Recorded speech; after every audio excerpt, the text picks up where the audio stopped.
Você já sentiu que sua empresa carrega mais do que números, produtos ou processos?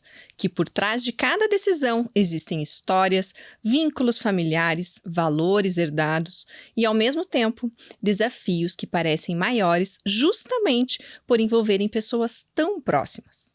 Se você é sócio, gestor ou faz parte de uma empresa familiar, sabe que administrar esse tipo de negócio exige muito mais do que técnica. Exige sabedoria, comunicação clara, estrutura de governança e, acima de tudo, um propósito bem definido. No episódio de hoje, aqui no Carol's Talks, eu converso com um profissional que, assim como eu, vive isso na prática. André Rummel. Ele atua no mundo corporativo em conselhos de grandes instituições e projetos estratégicos, mas sem nunca perder de vista o que sustenta tudo isso: espiritualidade, valores e integridade. Falamos sobre como empresas familiares podem estruturar sua governança de forma viva e eficaz, os principais erros e acertos em sucessões e conflitos entre sócios e o papel dos conselhos consultivos como guias para decisões mais maduras. E como alinhar lucro e propósito sem abrir mão do que realmente importa.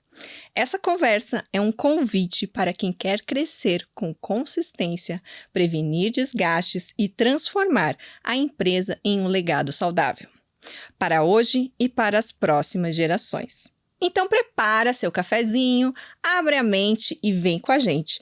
Esse episódio foi feito especialmente para quem lidera com o coração, mas quem quer decidir com clareza. Tudo bem, André? Tudo ótimo. Muito obrigado aí pelo convite. Muito obrigado por estar aqui contigo. Eu estou muito feliz de você estar aqui, de ter aceito esse convite, de dividir um pouquinho do seu tempo e da sua experiência com a gente, que eu tenho certeza que vai fazer muita gente enxergar o seu negócio diferente. Amém. Vamos lá. Gente, o André Rummel, ele é um profissional com ampla atuação no meio empresarial, social e espiritual. Ele é coordenador dos ministérios Alcance Empreendedores, com mais de 17 anos de experiência direta com empresários e também atua como perito judicial nas áreas de telecomunicações e finanças complexas. André é bacharel em administração e em direito e combina esse conhecimento técnico com uma forte base em espiritualidade. É membro da diretoria executiva e do Conselho Fiscal e da equipe jurídica da Alcance, além de diretor do Observatório Social do Brasil em Curitiba e sócio-diretor da Projeta, consultoria voltada ao planejamento estratégico e governança. Nossa, cansei. Esse currículo não acaba. Minha esposa, não dá para reduzir? Dá para resumir em uma? Vamos resumir em uma frase, André. Isso aí. O que você faz? Conta pra gente. Eu costumo brincar, né, e falar o seguinte: a gente precisa fazer aquilo que é necessário ser feito, né, independente do papel onde você esteja ou naquilo que você precisa fazer. De fato, esse é o nosso principal currículo. Quando nós alinhamos aquilo que a gente entende como princípio, a fé, por exemplo, e aquilo que a gente precisa fazer no nosso trabalho, né? No meu caso, atuo de maior, eu costumo dizer assim, com maior ênfase na questão da perícia judicial. Mas é claro que a gente acaba transitando pela consultoria, acaba transitando por alguns conselhos, acaba transitando por alguns cenários, tanto empresariais quanto sociais, que daí sim troca um pouquinho o chapéu, mas no fundo a essência é a mesma, né? Eu costumo dizer que quando eu leio um processo judicial para poder fazer um parecer ou uma perícia em si, eu tô ali olhando como que aquela empresa chegou naquele lugar, que princípios ela rompeu para estar naquele lugar, quais são os cenários que poderiam ser de forma alternativa trabalhados para que ela não chegasse naquele lugar. Então nunca eu vou fazer um trabalho que não é intencional no sentido de também trazer, né, uma carga de conhecimento para que a gente possa distribuir isso através de palestras, através de conselhos, né, mas evitando que as empresas cheguem nesse lugar. No meu caso, que atuo bastante com finanças complexas, e quando eu falo finanças complexas, é para fugir um pouquinho daquele estigma de que, puxa, se está falando de finanças, está falando de reestruturação, de dívida, está falando de recuperação judicial, recuperação extrajudicial e a própria falência, que é o meu dia a dia. Então, olhar esses cenários e tentar tirar deles sementes, né, que possam realmente trazer transformação dentro do meio empresarial é o que eu faço todos os dias, tanto na minha profissão organização, quanto também dentro das instituições onde eu atuo, né? Ou seja, na Alcance, lá com o Ministério de Empreendedores, ou na Alcance Cidadania, que é um trabalho mais voltado para a área política, mas de qualquer maneira sempre tentando trazer essa essência, né? Perfeito. Eu acho que eu gostei mais dessa versão do que a que eu li, sabia? Ah, que bom. Tocou mais no meu coração. Que Sabe bom. por quê, André? Quando a gente está, né, trabalhando com as empresas, olhando as pessoas que existem por trás daqueles problemas que chegaram para a gente resolver ou para dar o parecer, você, olhando de fora, você começa a enxergar tantas situações que são detalhes agora, mas que parece que explodiram com uma intensidade tão grande naquele convívio e que por vezes as pessoas estão ali no meio da situação e não conseguem enxergar. E quando a gente vem de fora e olha essas situações, e até que se repete em algumas instituições que parecem tão diferentes, mas têm os mesmos problemas, vamos pensar assim. Exatamente. E quando a gente traz isso para a mesa, a gente leva isso para uma palestra, a gente leva isso para uma consultoria, para um bate-papo, a gente acaba abrindo os olhos das pessoas para enxergar esses detalhes, né? Porque, querendo ou não, os problemas, eles basicamente se repetem, né? Não tem, assim, uma grande situação nova no mercado.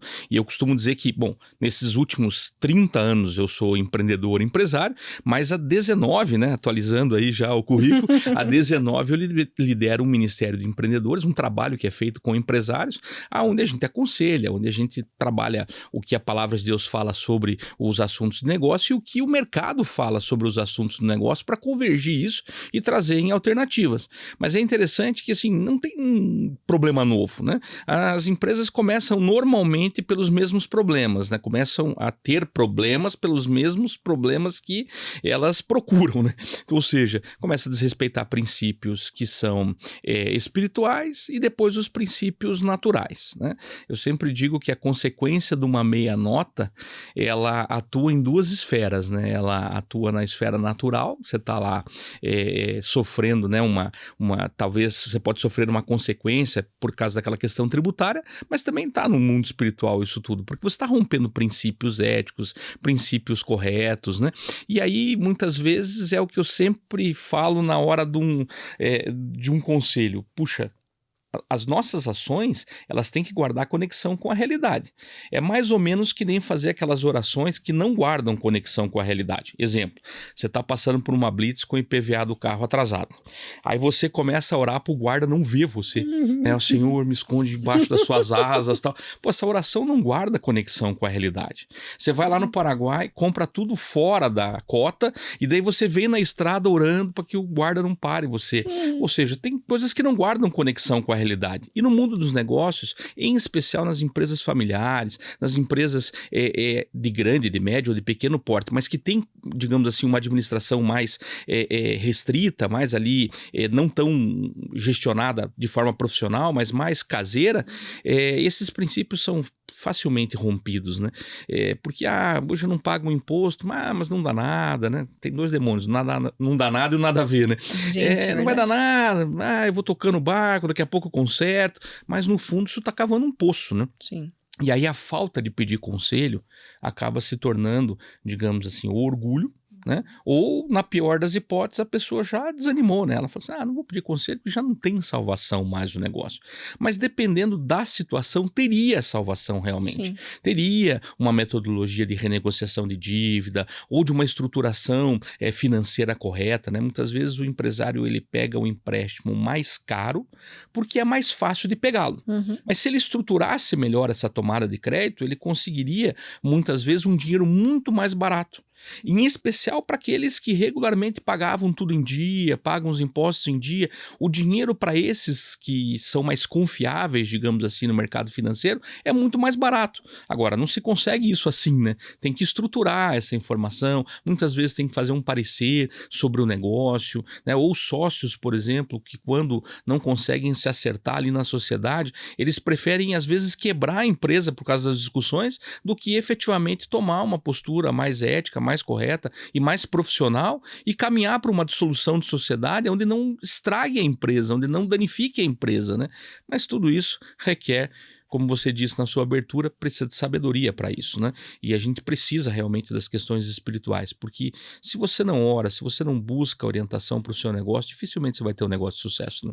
Olha, que eu ia te perguntar exatamente isso, André, sobre a questão de espiritualidade voltada para o negócio. Porque a gente percebe, dentro de tudo isso que você descreveu, né? Muitas vezes é uma questão de ego entre os sócios numa empresa familiar, o que é mais comum, mas também quando não é familiar. Uma questão de coisas que a pessoa carrega na vida dela e estrutura, por exemplo, na minha família eu sempre fui subestimado. Aqui, quando eu entrar nesse negócio, eu vou provar o quanto eu sou bom. Aí a motivação no coração já tá errada. Né? Exatamente. Aí começa, não, mas agora que ninguém me segura, porque eu tenho esse projeto X, eu tenho o projeto Y, mas por quê? Porque não é questão exatamente só do negócio em si. Ele tem uma situação anterior e que a pessoa vai trazendo... Uma história passada, todos nós temos, né? E coloca na mesa.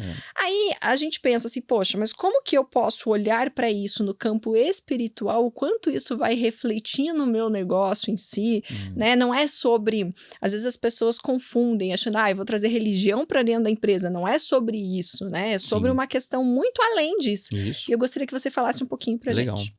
Eu vou até usar um paralelo primeiro para a gente poder chegar na questão espiritual, né? Vamos falar da questão emocional, que essa é a mais fácil de ser percebida, né? Dificilmente você vai tomar boas decisões se você não tiver equilíbrio emocional. Por isso que se fala tanto em inteligência emocional hoje. Por quê? A gente precisa realmente ter inteligência emocional. Então vamos partir assim. Para tomar uma grande decisão, ela vai ser um efeito repetitivo das decisões pequenas que você tem. Então vamos imaginar que tem que ter inteligência emocional hoje para estar no trânsito. Você concorda comigo? Super. Né? Porque tá uma coisa assustadora, na verdade, né? O desequilíbrio das pessoas na hora de dirigir. Parece que aquele desenhozinho que a pessoa sentava, aquele desenho da Disney que a pessoa sentava e se transformava num monstro, né? Sim. O Pateta se transformava num monstro. Essas coisas estão mais reais do que nunca. Porque as pessoas perdem o controle emocional. A questão do controle emocional, ele se assemelha à questão do controle espiritual, assim como se assemelha às questões do controle financeiro, os controles de governança. Né? Essa inteligência emocional, inteligência espiritual, inteligência financeira, todas essas inteligências hoje são necessárias para o empreendedor ou para a empreendedora ter sucesso no seu negócio, porque é esse equilíbrio que vai determinar se você está preparado realmente para crescer no seu negócio. Por isso a questão espiritual ela acaba sendo importante. Não importa efetivamente naquilo que você crê, mas você crer em algo e você praticar essa espiritualidade no seu dia a dia vai te trazer mais consciência. Então, para quem ora, para quem reza, para quem medita, mas esse momento onde você para pensar um pouquinho nas questões espirituais é a hora que você busca esse equilíbrio. Depois você vai para o seu dia a dia e vai ter um equilíbrio emocional que você vai precisar ter, porque tem horas que mensagens de WhatsApp vão te tirar do sério. Tem situações que você vai estar trabalhando com um cliente que vão te tirar do sério. Tem situações, né, no meio jurídico, então, né, que de vez em quando você vai pegar uma sentença e você vai olhar e falar assim, mas da onde saiu essa situação? Pelo amor de Deus, não tinha nada que caminhasse para esse lugar, né? E como que isso chegou nessa situação? Se nós não tivermos equilíbrio emocional, dificilmente nós vamos ter equilíbrio em outras áreas. Assim como se nós não tivermos inteligência espiritual, dificilmente teremos equilíbrio em outras áreas. Mesma coisa na área financeira. Se você não tiver equilíbrio na área financeira, você acaba não tendo paz para lidar com as outras coisas, porque a tua cabeça começa a ficar muito ocupada, seja pela dívida, seja pelo que você tem a receber, seja pelas questões financeiras do negócio em si, sejam societárias ou sejam da administração, da governança como um todo. Então, é bom que você busque conselho, mas é bom que você também busque as questões espirituais mais equilibradas. Há um versículo lá em 2 Timóteo que fala algo bem precioso, que diz que o Senhor não nos deu um espírito de covardia. E hoje, para você ser empreendedor em qualquer coisa, você precisa de coragem, né? Muita coragem, ainda mais aqui no Brasil. E aí o versículo continua dizendo o seguinte, não nos deu um espírito de covardia, mas de poder, amor e equilíbrio. O poder não é nosso. Nós fazemos as coisas que precisam ser feitas. O extraordinário sempre vai estar na categoria milagre e não somos nós que fazemos. Depois nós temos a questão do amor, que está faltando para muita gente, vamos ser bem sinceros. É verdade. Se nós não exercitarmos o amor com outras pessoas, não exercitarmos o amor dentro da nossa casa, do nosso relacionamento, com os nossos filhos, dificilmente vamos ser equilibrados em qualquer cenário. E depois a palavra mesmo fala sobre equilíbrio, porque esse equilíbrio é mais do que necessário. Não estou falando da atualidade, mas sempre nós precisamos passar pelo equilíbrio. Seja na hora de tomada de decisão, seja na hora de desfazer um negócio, seja na hora de contratar alguma coisa, seja na hora de tomar uma decisão financeira, por exemplo. Quando nós não temos esse equilíbrio, nós vamos tomar decisões que são perigosas para o negócio. E há decisões, e aí agora voltando lá, quando eu falei no início que quando eu vou fazer uma perícia, eu vou fazer um laudo econômico, ou vou trabalhar algum cenário de finanças complexo, a gente vai olhar como que aquilo aconteceu, né? Sim. Porque eu preciso começar lá daquele relatório básico. Olha, a empresa chegou nesse lugar porque aconteceu isso. Os porquês, né? Os porquês. E esses porquês normalmente voltam nessas mesmas informações, né? A falta de equilíbrio na tomada de decisão, ou decisões precipitadas, ou um nível de endividamento muito fora da realidade que a empresa podia, ou uma fusão, ou uma venda de alguma coisa, ou a compra de um equipamento que não guardava conexão com a realidade que a empresa tinha no âmbito da capacidade produtiva, né? Ele compra uma máquina que vai aumentar a capacidade dele em X%, mas ele não conseguiu aumentar a venda naquele X%. Então acaba que aquela capacidade ociosa vai ter um custo muito grande. Ou ele vai produzir muito além do que ele vende, o estoque vai começar a custar muito caro para ele. Não só a armazenagem, mas o dinheiro que ficou investido na capacidade produtiva daquele estoque. Então, todas essas contas, todos esses cálculos, eles precisam guardar conexão com o equilíbrio, precisam guardar conexão, na verdade, com a gestão do negócio, porque daí se falta o amor, até a gestão do negócio fica difícil. Você não trata bem as pessoas, e eu costumo dizer, né, que você precisa contratar bem, mas você tem que demitir melhor ainda, né? Não, e depois vem os reflexos trabalhistas disso tudo, né? Exatamente. Então tudo vai ter um reflexo, né? Você falou bem, tudo vai ter um reflexo. A minha decisão de mitigar esse reflexo, né, ou desse reflexo ser menos, o impacto ser menor, digamos assim, no meu dia a dia, vai a partir da decisão que eu tomo no começo, né? Minha filha tem uma brincadeira que ela costuma dizer assim, ó, pai, tava ruim no começo. Aí eu pergunto, e agora? Tá que nem no começo, né? Você tomou a decisão errada no começo, depois vai ficar igual no começo ou pior do que no começo, né? Então, as decisões precisam ser equilibradas. E aí, realmente, você ter uma rede de conselhos é muito importante, né? Eu sempre digo, né? Todo um empreendedor, ele precisa ter um bom contador, de preferência um contador que seja conhecido pela sua ética e sua responsabilidade. Posso fazer uma intervenção? Pode. Bom contador não significa aquele que emite as notas no prazo. Não, isso não tem nada a ver, né? Exatamente. Não, vamos falar a verdade? Você falou tudo agora, não é só isso, exatamente. Eu acho que assim, não é só para guardar os livros e para emitir nota. A contabilidade ela tem que ser muito ativa numa empresa, assim. Tem que olhar, tem que sugerir, tem que pensar, tem que aconselhar mesmo, papel estratégico, exatamente. Não dá mais para ser só guardador de livros. Não dá, né? Eu acho que você colocou bem, porque esse conceito ele já morreu faz tempo, né? A contabilidade hoje, que só faz o registro e só envia a guia, já está morrendo. E depois esse empresário, porque ele é um empresário também, ele reclama que ele não está tendo cliente, né? Mas claro, ele não está ajudando estrategicamente, ele não está fazendo reposicionamento das questões do produto, né? Dos códigos, ou das situações tributárias, ou a classificação correta que aquela empresa deveria estar. Perfeito. Depois ele tem que ter uma boa assessoria jurídica, porque não existe empresa hoje que não se relaciona ou com o mercado, ou com fornecedores. Ele tem contratos, ele tem contratos que ele precisa fazer ou com clientes, ou com prestadores de serviço, ou ele tem cenários jurídicos que precisam ser analisados antes da tomada de uma decisão, por exemplo, né? Agora, presta atenção nisso. Isso aqui é para você, empresário, que quando o advogado chega na tua empresa e fala assim, doutora, mas eu não tenho trabalhista. Não é verdade? A pessoa pensa, o advogado ele vai chegar aqui quando eu tiver um processo trabalhista para fazer minha defesa. Só que a questão da assessoria jurídica, ela é preventiva e anterior. É para você não ter este problema. Ou se tiver, ele seja o mínimo necessário para a gente poder reestruturar isso. André, eu te cortei porque é muito recorrente eu ouvir isso quando a gente vai olhar para uma empresa e falar assim, doutora, eu não tenho problema jurídico aqui. Peraí, vamos ver os seus contratos. Que contrato? É muito comum. Nem sim, contrato tem. E a gente precisar olhar para isso. Eles falam assim, mas não precisa, são todos meus amigos. Exatamente. E aí essa engrenagem, ela fica faltando um dentinho. Daí daqui a pouco cai outro dentinho e a engrenagem para de funcionar, né? Exatamente. Mas André, deixa eu te fazer uma pergunta. Para mim, no meu ponto de vista, o que eu tenho percebido na experiência é que muitas vezes essas pessoas que se dedicam à atividade empresária, elas não buscaram uma formação específica para conduzir ela naquele negócio. É verdade. Geralmente é uma pessoa que sabe fazer muito bem aquilo, sei lá, eu sei fazer caneca muito bem, vou me transformar numa empreendedora de canecas. Mas eu não me estruturo para empreender. E aí, não é que a pessoa precise, mas ela precisa, então, de uma estrutura que dê este suporte.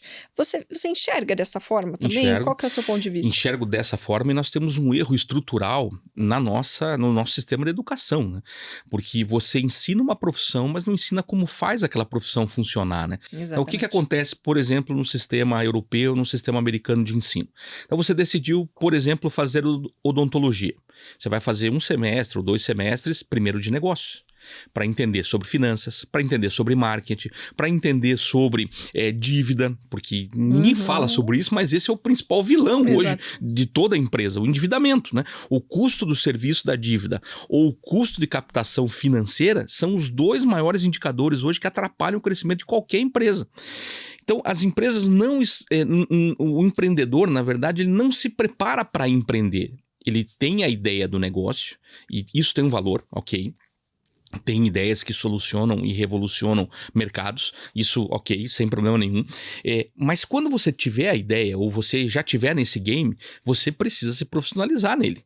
Você precisa entender como funciona a dinâmica de mercado, você precisa entender como funcionam as dinâmicas tributárias, você precisa conversar com advogados para entender se esses dentes que vão faltar ali na frente não vão fazer diferença na tua mastigação, digamos assim, ali na frente, né? Então, a realidade é que o empreendedor deveria ser o aluno mais dedicado, digamos assim, do seu negócio. Ele deveria estar buscando sempre esse caminho, né?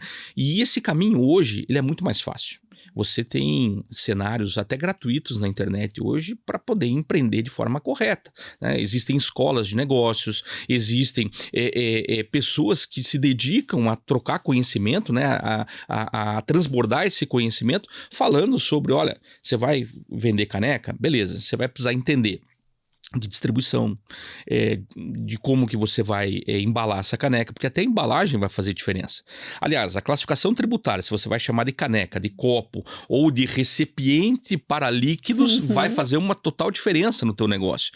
E aí, que mercados você vai atender? São só locais, internacionais, né? Eu lembro de uma vez ter conversado, Carol, com uma senhora que ela fazia artesanato. E ela tinha uma banquinha naquelas feiras livres, né? E aí a gente conversando, eu perguntei para ela assim, falei assim, e quando a senhora vende os seus produtos, a senhora já identificou assim, quais são os públicos que mais gostam?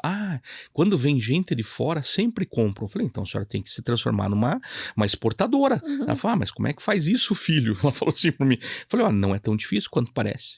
O correio tem um cenário assim, é mais fácil, existe o radar. Aí eu passei uma série de instruções. E a filha dela, que estava junto na conversa, percebeu ali que tinha uma oportunidade. E elas montaram um e-commerce e ela não tem mais banquinha.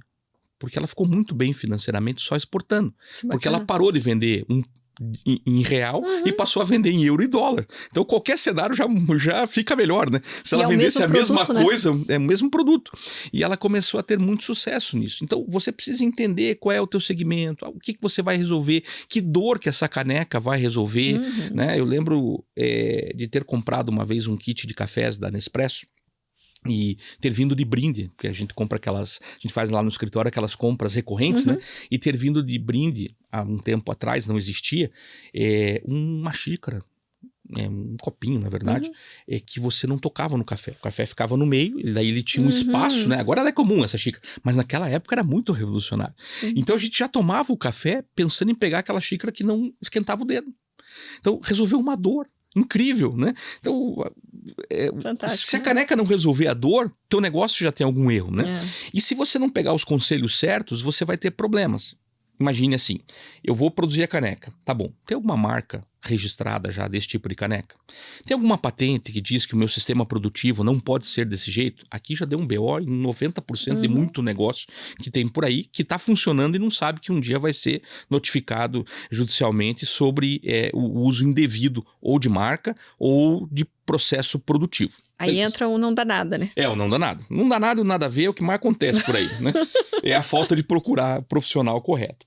Quando você vai ver a questão jurídica, por exemplo, você tem cenários que parecem simples, mas, por exemplo, na hora da contratação, será que não tem alguma insalubridade nessa fabricação, por exemplo, dessa caneca? Será que esse pó que é usado para fazer essa cerâmica não pode gerar alguma coisa? Eu vou terceirizar. Ok, você vai terceirizar, mas essa empresa que você terceiriza, ela tem esse cuidado para isso não vir depois para você de uma forma ou subsidiária ou até de forma solidária, né? Ou solidária. Entrou na cadeia de fornecimento. Entrou na cadeia de fornecimento, vai ser solidário. Então tem cenários que ele não vai conseguir aprender de repente sozinho, mas que ele vai precisar sempre de conselheiros, né? Então o advogado para poder falar se isso não tem. Ele vai precisar do marketing, como é que vende essa caneca? Eu vou vender essa caneca de forma online, vou vender essa caneca de forma presencial, vou trabalhar com eventos, vou trabalhar com marcas, vou no ambiente corporativo, vou no ambiente direto para o consumidor final, vou fazer em consignação em lojas, vou ter uma loja própria só de caneca, né? 1000 canecas, por exemplo. Até nisso, né? Aí você tem que pensar no nome, você tem que pensar no local. Se você erra no local, né? É muito triste. Eu vi recentemente um café fechar que ficou aberto muito pouco tempo, mas ele não tinha estacionamento, era numa rua movimentada. E as pessoas não paravam ali. Então vai quebrar, não tem outra alternativa. É triste de ver, né? Então são N cenários que circundam o empreendedor que, se ele não aprender, ele pode não ser especialista em todas as áreas, mas alguma coisa ele precisa saber. Na hora de fazer o cartão de visita dele, ele precisa consultar uma agência, ele precisa contratar alguém para falar das redes sociais dele, ele precisa de cenários que vão ser eficientes no negócio dele, mas que, se faltarem, já comprometeram o negócio dele. Com certeza. André, eu tenho certeza que tem algumas pessoas que eu conheço, inclusive, que estão assistindo agora, que daí estão pensando assim, mas o meu negócio é pequeno, eu não tenho recurso para tudo isso, ou eu invisto em fazer a caneca, ou eu invisto em contratar um marketing, ou eu invisto em contratar um advogado, porque a assessoria jurídica é muito cara, porque o contador, esse contador bom aí, ele também é muito caro, eu tenho vizinho aqui que faz para mim num preço legal e tá ok, porque é só a nota que eu preciso, e assim por diante. As pessoas têm o hábito de criar justificativas para tudo aquilo que elas não fazem, mesmo sabendo que é extremamente importante. Mesmo sabendo que uma visão diferente pode alavancar uma pessoa que sai de uma feirinha de rua por uma exportação e melhorar a sua vida. O que você recomenda para essas pessoas que estão nos ouvindo, que já estão com essa cabecinha cheia de perguntas e dizendo assim, eu não sou milionário para tudo isso? É interessante, a lógica é essa, do pensamento. Mas a culpa é minha, eu ponho quem eu quiser, né? Esse que é o grande desafio que a gente precisa romper e ter a autorresponsabilidade. A verdade é que todo esse conhecimento que eu falei, ele está gratuito na internet. É só você saber procurar. Na verdade, hoje, se você assinar a IA mais básica que tiver, a inteligência artificial mais básica que tiver, e você começar a fazer essas perguntas sobre isso que eu falei, ela vai te dar as respostas precisas já do que você tem que fazer. Claro que em cenários específicos você vai ter que escalar ou o conselho de alguém, um especialista na área, e às vezes vale a pena você pagar um almoço para alguém, um jantar para alguém, e alguém te ensinar algo, ou você vai ter que realmente contratar por serviço. De repente você não tem como pagar mensal, mas você vai pagar por serviço. Não é esse o problema. Eu sou contra aquela trend que diz assim, comece, depois você melhora. Porque é o seguinte, dá para você começar bem já. Mesmo que você tenha um pequeno negócio, se você se cercar de pessoas que possam te ajudar, você vai ter um sucesso mais rápido. A grande mentira dessa história é que, se você começar errado, depois você conserta, isso não existe.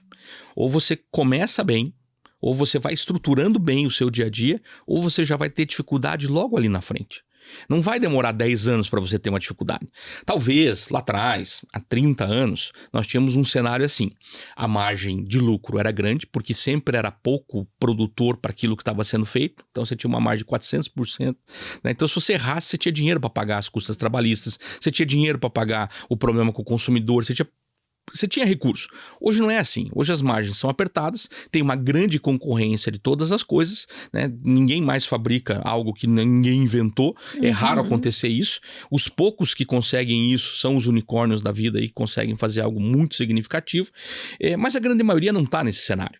E é utópico a gente imaginar que todo mundo vai chegar lá. Não vai, porque o topo é bem pequenininho. Nós temos uma base da pirâmide muito maior e um meio, que é onde os empreendedores estão, que é mais pulverizada, mas é mais restrita. Então, quanto mais especialista você for na fabricação dessa caneca, por exemplo, você vai ter mais chances. Então, é legal as pessoas estudarem mesmo. Não tem muito segredo. Você vai ter que, literalmente, sentar, pensar, estudar e começar a tomar as decisões um pouco mais certeiras. Mas isso vai ter um custo. Talvez o custo maior seja tempo. Depois, você vai realmente precisar de profissionais. Mas se você investir primeiro no seu conhecimento, a palavra fala que a gente deve fazer de tudo para adquirir sabedoria. De tudo para adquirir conhecimento. E essa é a verdadeira sabedoria. Então, quando você adquire conhecimento sobre algo, você já automaticamente começou a tomar decisões melhores.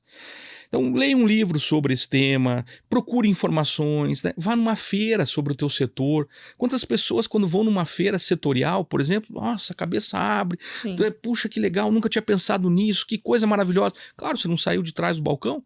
Agora, quando você sai de trás do balcão e você investe um pouco só dos recursos, não é uma coisa monstruosa, você já começa a ter ideias diferentes. Então, vale a pena tomar decisões que vão ser pautadas em conhecimento. Perfeito. E é aquela questão, né, André? Se você não tem nem noção do que você precisa, como é que você vai atrás daquilo? A minha mãe sempre falava assim, você quer ajudar, ter uma ajudante em casa, você tem que saber fazer primeiro, exatamente. Para ela poder te ajudar, para você direcionar no que você precisa de ajuda. Exatamente. E essa busca de conhecimento, como você falou, né? Hoje nós estamos vivendo a época que tem mais informação, mais conteúdo aí. Até em excesso, mas não, tem. Isso que eu ia te falar, né? Tem que, claro, dar um filtro ali, né? Porque não é tudo que é verdade. Exatamente. Tem que buscar as fontes, né? Voltando aqui por questão de filho. Minha filha vem com uma novidade. Eu falei, filha, qual que é a fonte? Vamos lá. Isso, da onde veio essa informação? Exatamente. Ok, tem uma fonte confiável, vamos seguir. Existem plataformas internacionais, né? Universidades ensinando tudo Harvard, de graça. Tem vários cursos. Em português, cursos. Totalmente gratuita. É só ter boa vontade, É só né? ter boa vontade. O que falta, na verdade, para muito empreendedor, eu diria assim que é a falta de iniciativa. Sabe? Mas também tem a acabativa, né? Isso que eu ia falar agora. Falei, o ciclo do vencedor é aquele que começa e termina alguma coisa. Então, você começou um curso, termina ele. Você começou um módulo de outra coisa, termina ele. Agora, claro, não sai comprando qualquer coisa, né? E olha, eu falo isso e eu tenho um produto online que eu vendo, mas eu falo assim, não compre o meu curso. Né? Pare primeiro, analise se aquilo vai ser bom para você. Sim. Depois pesquise se não tem alguma coisa gratuita primeiro na internet. Depois, em último estágio, vai lá e compre, né? Mas pratique.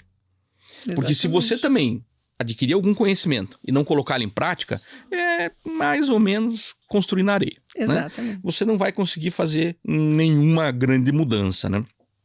Essa aqui é a verdade. André, vamos falar um pouquinho de sucessão empresarial. Os conflitos que surgem nesse quadro, né? Porque quando a gente tem que passar o bastão, ou quando a pessoa decide planejar isso, fala assim, eu tenho uma empresa familiar, agora os meus filhos são a segunda geração, vão entrar, ou ninguém na minha família quis entrar, eu preciso buscar profissionais de fora, mas em algum momento eu tenho que sair daquela posição ali e passar adiante. Quando ela acontece de uma forma organizada, planejada, estruturada, nós temos um cenário que não é 90% da realidade. Quando nós temos o caos que aquela pessoa centralizou tudo aquilo e não se preocupou em passar, e quando ela não está mais presente, as pessoas têm que descobrir como fazer aquilo, é outro cenário. Eu gostaria que você falasse um pouquinho, principalmente porque eu acredito que você veja isso muito nas perícias judiciais Sim, também. muito. Uma das fontes de problema ser essa. E algo que eu acredito que falta trazer mais consciência, por isso eu gosto de trazer sempre esse assunto à mesa, para que as pessoas tenham a consciência da importância disso, para manter o legado, para manter aquela empresa por muitos anos e não se prender a essa história de que tem que ser meu filho, tem que ser o fulano, porque a pessoa tem que querer pertencer àquele ambiente também. Conta um pouquinho pra gente. Interessante porque a falta do planejamento, seja em qualquer área, vai trazer uma consequência. E vamos ser sinceros, não tem surpresa nenhuma, todo mundo morre. A única certeza na vida, né? Todo mundo morre. Então, qual é a dificuldade de construir esse planejamento? Se nós já sabemos que vai ter um fim essa história, ela não é uma surpresa. Sim. A gente não sabe o dia, quando, né? o quando. Mas a gente pode fazer esse planejamento. E hoje existem instrumentos tanto jurídicos quanto financeiros que dão ampla guarida para você estruturar de forma muito bem planejada uma sucessão. E claro, como você bem falou, tem sucessões que precisam caminhar para um sentido mais profissional, porque aquele herdeiro às vezes não está preparado para aquilo ou não é aquilo que ele deseja. É colocar a goela abaixo uma situação que depois vai virar uma falência. Não adianta, né? Não adianta insistir. Tem situações que você vai olhar para os seus filhos e vai falar assim, nossa, meu filho, minha filha, são ótimos em tais coisas, mas aqui na empresa não. Tem que assumir essa autorresponsabilidade e dizer o seguinte, olha, eu quero deixar um legado e eu quero deixar uma receita para eles. Então eu vou fazer o quê? Eu vou contratar um gestor profissional, vou criar um conselho de administração, vou transformar talvez isso numa SA, mas eles vão colher dividendos o resto da vida. Agora, se der na mão, às vezes, de um deles, a coisa vai quebrar. Isso a gente precisa ter consciência, isso é diferente, consciência. Agora o planejamento é mais ou menos assim, quando a gente não faz planejamento financeiro nenhum, aí as pessoas às vezes me falam assim, Carol, hoje fui surpreendido pelo IPTU. Mas como surpreendido? Todo ano ele chega. Essa surpresa é complicada. Não tem surpresa, né? A gente já sabia que ia acontecer, né? Fui surpreendido hoje porque eu tenho que comprar o material escolar do meu filho. Mas quantos anos tem teu filho? É o primeiro ano? Beleza, você pode até ter levado essa surpresa. Mas não, meu filho tem 20 anos. Mas como assim? Todo ano você teve que comprar? Por que você está surpreendido agora? A gente substitui surpresa para não falar assim, ó. Eu não fiz um planejamento, eu não me preparei para esse momento, então agora eu estou surpreso, na verdade, com a minha falta da capacidade de planejar. Aí tudo bem, aí eu concordo que a palavra surpresa faça sentido. Mas ser surpreendido pela morte, puxa, não faz sentido nenhum, né? O empreendedor hoje, que não tem um seguro de vida, por exemplo, ele não está pensando em mais ninguém. Ele não está pensando na sucessão, ele não está pensando na família, ele não está pensando sequer nos impostos que são decorrentes, né? Porque aquela história, né, de que fulano não tem onde cair morto ficou mais viva do que nunca, né? Porque você, para morrer hoje, tem o custo do terreno ou o custo da cremação e tem o custo dos impostos que vão acontecer do teu pós-morte, seja na transferência patrimonial, se você não tem nada, as dívidas que você ficou não vão passar para as pessoas, mas ao mesmo tempo, há dívidas que acompanham o teu patrimônio. Então você precisa tomar muito cuidado com isso, né? Eu fiz um financiamento lá de, 240, tô com 90 anos, fiz um de 240 meses. Eu vou morrer durante o financiamento.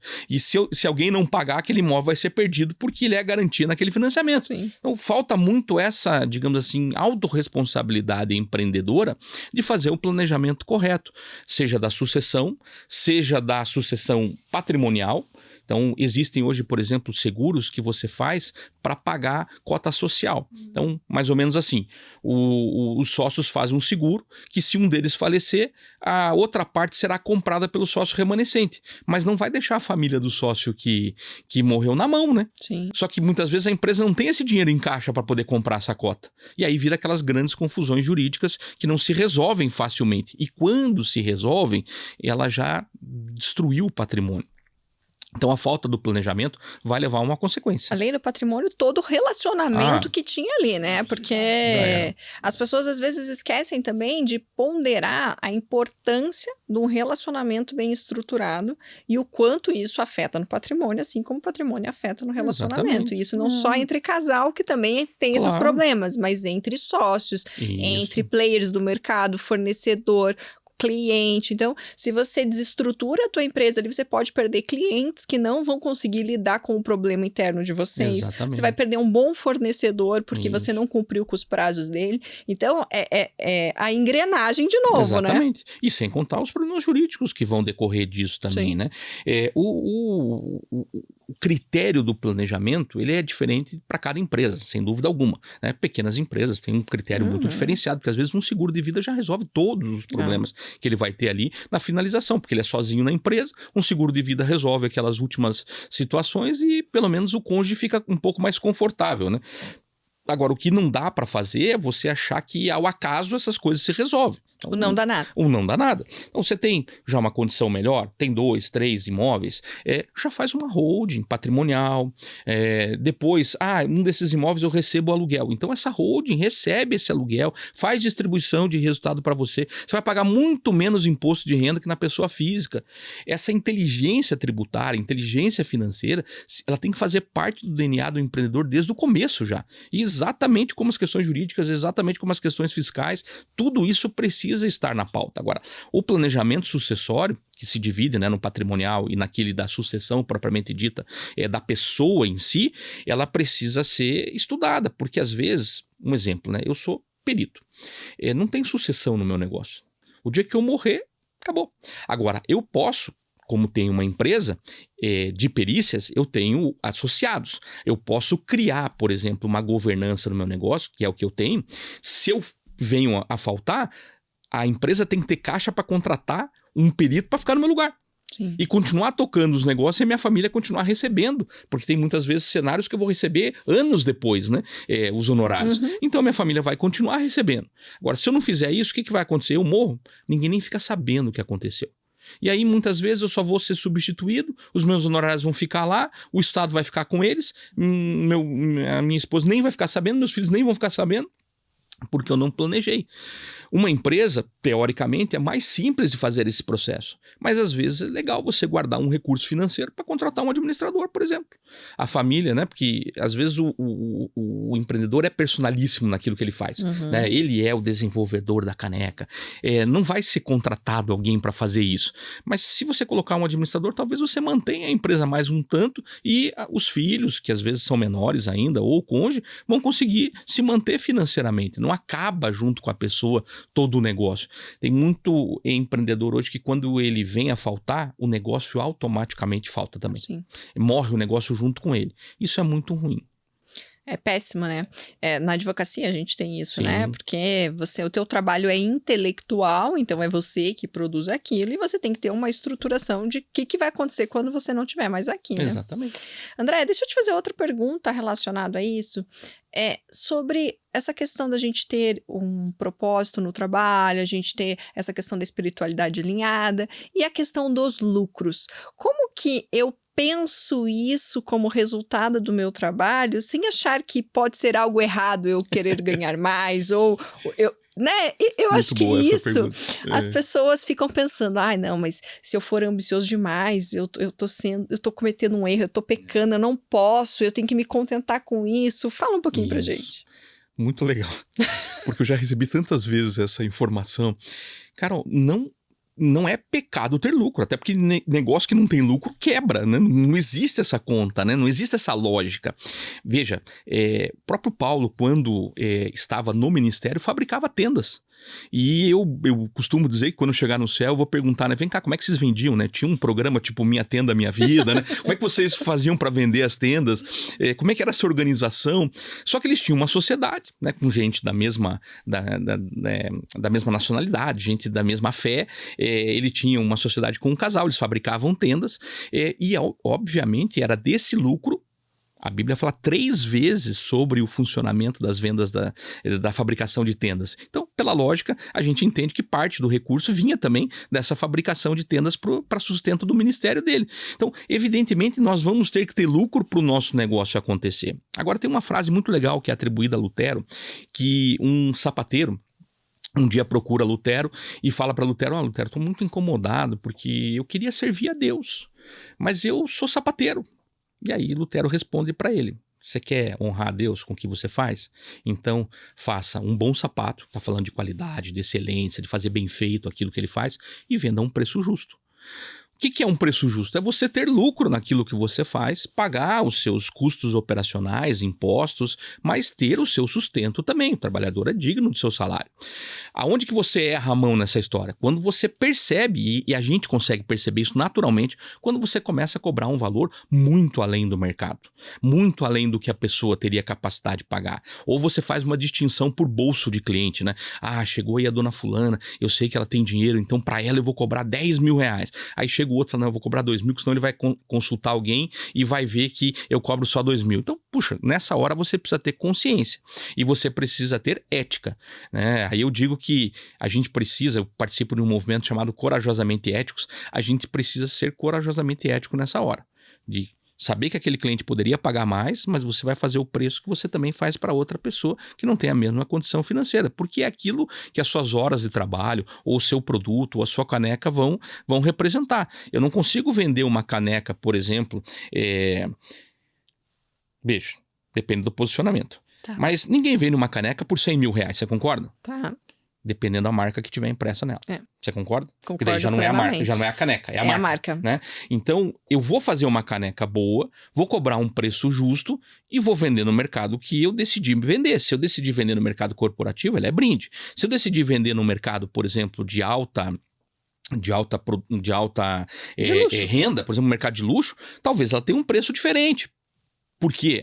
Porque toda a caneca em volta tem 3 peças de diamante, por exemplo. Claro que ela não vai ser uma caneca que vai ser vendida, eu nem sei quanto custa uma caneca, mas vamos lá, a 50 reais. Ela vai ser vendida talvez a 5 mil, mas aí tem público, né? Sim. É a história da caneca, da caneca, nem dá pra falar assim. Da onde está, né? Da onde está, né? É a história da Stanley, né? Você tinha um cantil de guerra, exatamente, que virou uma caneca de alto luxo. Né? Nem dá pra falar caneca, né? Mas um recipiente onde você coloca líquido de altíssimo luxo, onde as pessoas pagam 800, 900, 1.500 reais por algo que você poderia fazer com uma garrafinha de 1,50. Tá. Mas é mercado, é posicionamento. Então a questão do lucro ela tá muito ligada a esse teu posicionamento. Mas que a empresa tem que ter lucro, tem. E tem que ser um lucro bom, porque senão você não sobrevive às crises daí, né? Exatamente. Tem que ter todo o planejamento. Isso, voltando, né? Lucro também é planejamento. Lucro também é planejamento. Acho que é o ponto alto do teu planejamento é saber quanto você quer ter de lucro para custear tudo que você precisa. E essa questão que você falou é muito interessante, que eu vejo também não só do produto, mas com relação ao próprio profissional. Claro que você usou a caneca como exemplo, mas é aquela história da garrafinha d'água que é vendida no sinaleiro, que é vendida no aeroporto. Sim. Tudo é a mesma água, a mesma marca, mas é o contexto em que ela está inserida, daí o público que está destinado. Então, assim, as pessoas às vezes pensam que se eu estiver fornecendo aqui, ele pode ser vultuoso, então você pode estar no cenário errado também. Então, eu acho que isso de se posicionar no local adequado faz parte do planejamento e da estratégia de negócio. E também da escassez, né? E da necessidade. Com certeza, né? Por exemplo, oferta e procura. Esse exemplo que você usou da água que é vendida na rua, então vamos lá, R$2,50, e uma água que é vendida dentro do aeroporto por R$12. Então você está disposto a pagar aqueles 10? Depende da tua estratégia. Se você tem um cartão de crédito, por exemplo, bom, você vai na sala VIP e não paga absolutamente nada, nem os R$2,50. Mas o teu dinheiro que está investido está pagando aquela conta, né? Mas é posicionamento, é a forma como eu vou fazer para gerir melhor. Então, que nem eu brinco com a minha esposa, de vez em quando ela fala assim, você vai tomar café na panificadora hoje, quando eu estou indo para o aeroporto, por exemplo? Eu falo, não, eu vou tomar lá, na sala VIP, porque lá eu não vou pagar. Sim, tá incluso. Tá incluso, é uma estratégia. Então eu chego um pouco mais cedo e vou tomar. Mas eu quero dormir um pouco mais. Vai ter um custo. Exatamente. Eu vou ter que ou tomar café lá, ou vou ter que comprar o pãozinho de queijo lá fora, que é mais caro, né? São decisões. Tudo é planejamento. Perfeito. André, para a gente fechar aqui a nossa conversa, eu queria que você falasse um pouquinho assim sobre networking.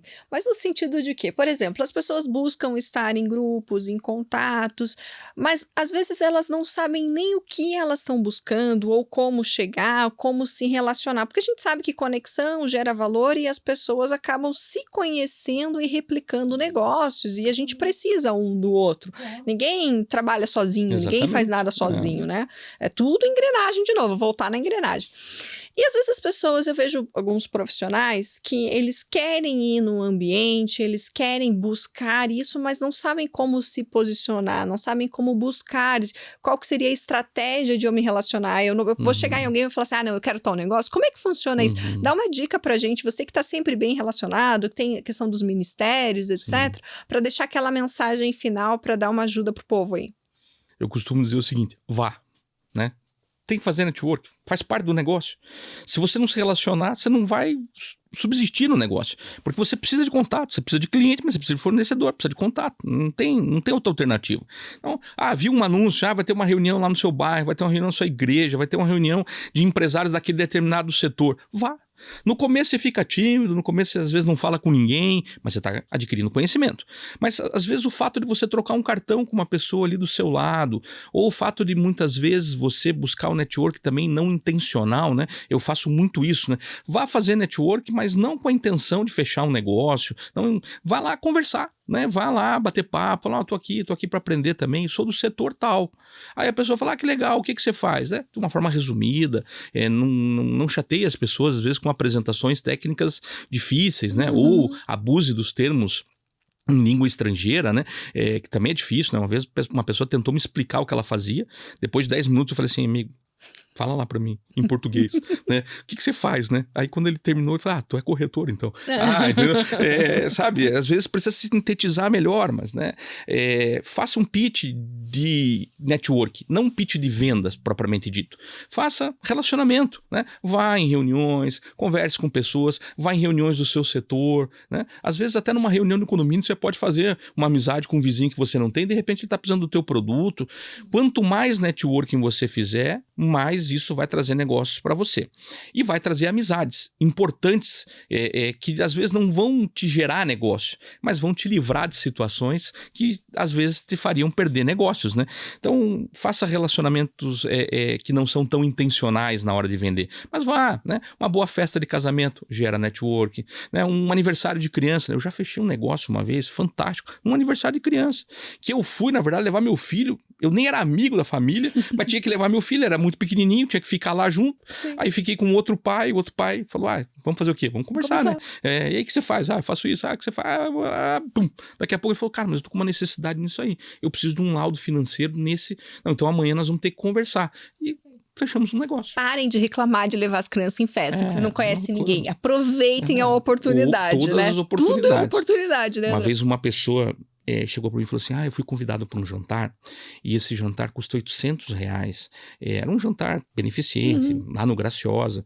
Aí eu até, se você for olhar, né, não é assim um valor tão alto, mas a pessoa falou assim, era caro. Eu falei, você vai sentar numa mesa com quantas pessoas? Aí ele falou assim, são mesas de 11 pessoas. Eu falei, então vai custar R$80 você entregar um cartão para cada um dos 10 que vão estar na mesa com você. Aí ele parou, não é tão caro, né? Eu falei, se você não quiser ir, me dá o convite aqui que eu vou. Pode ser que eu vou. Né? Aí ele, não, eu vou. Eu falei, exatamente, porque daí você vai calcular o impacto disso. Esses investimentos, às vezes para participar de uma palestra, você vai, busca conhecimento e às vezes vai conversar com uma, com duas, com 5 pessoas, né? E às vezes, sabe... a situação é tão interessante. Eu fui almoçar uma vez com um advogado que ele é trabalhista e nós estávamos num restaurante, daí chegou o garçom e foi nos servir, e aí o garçom tava com uma aparência assim, ele não tava bem, né? Aí ele falou, amigo, você tá bem? Tá precisando de alguma coisa? Aí o cara falou, não, tá tudo bem, aqui é meu último dia hoje.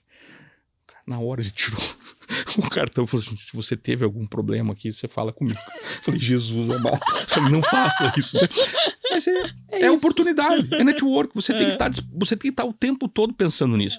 Porque assim como eu tenho que entender do processo de produzir a caneca, de vender a caneca, de pegar crédito para produzir a caneca, eu tenho que saber para quem que eu vendo a caneca. E não há nada melhor do que você descobrir para quem vende fazendo network. Perfeito. André, muito, muito obrigada. Eu já quero dizer para você que está pensando nisso tudo que a gente falou, O André vai deixar o contato dele aqui. Você vai buscar saber mais. Ele tem curso, ele participa dos ministérios. Eu já fui em palestra do André, maravilhosa. Saí de lá pensando, cabeça parecia um liquidificador de tanta coisa pensando. E André, é uma graça divina ter você aqui. Eu sou muito feliz por ter te conhecido, por você ter vindo aqui. Muito obrigada. Tamo junto. Muito feliz também de estar aqui. Muito obrigado por essa oportunidade. E que Deus também continue te abençoando bastante. E todos que escutarem esse podcast também possam ser muito abençoados aí pela sua vida e pelos conteúdos que você tem trazido. Amém. Obrigada. André, como que as pessoas te acham? Tem rede social? Isso. Tem Me WhatsApp? segue lá no Instagram ou no LinkedIn, né? Só colocar lá Hummel, Hummel, _ André, ou no LinkedIn é André Hummel, Hummel. Perfeito. Vou colocar aqui na legenda e você também vai lá no Carol's Talks. Compartilha com quem você conhece, com as pessoas que você já sabe que estão pensando nesses assuntos. Divide esse conhecimento, não guarda só para você não. Vai no Instagram, caroltaborda.adv e a gente se encontra no próximo Carol's Talks. Tchau!